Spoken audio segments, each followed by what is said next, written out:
こんばんは。皆さんはお元気ですか？晩ご飯をもう食べましたか？今、2025年の6月の28日の土曜日です。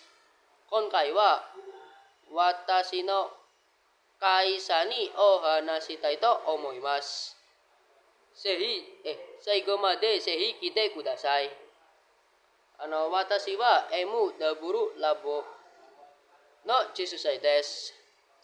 2ヶ月のために面接を合格しました。そして会社は岐阜県にあります。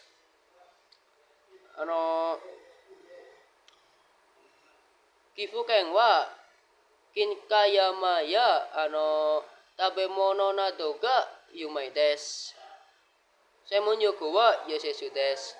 皆さん、溶接は知っていますか？溶接はゴムの熱を作って金属を溶かし、2つ以上の接続をする仕事です。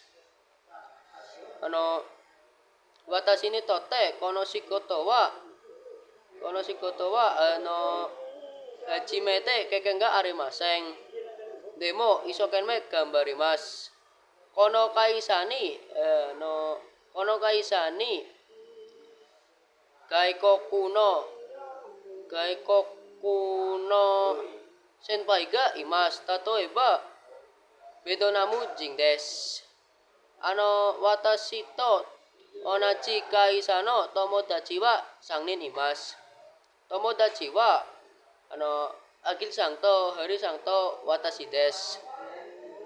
契約は3年です。2025年の8月から2028年の8月まで働きます。書いてあります。作業の時間は8時から5時までです。毎日2時間ぐらい残業があります。仕事の場所は溶接です。そして1週間に6回働きます。それは月曜日から土曜日までです。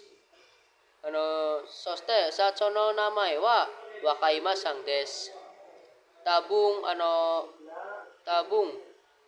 ボーナスがあります。今組合は体系牛と組合です。毎月給料は13万円です。そして給料は両親に10万円ぐらい送ってあげたいです。そして生活費のために1ヶ月は3万円ぐらいかかります。残るお金は全部貯金したいです。以上です。どうもありがとうございます。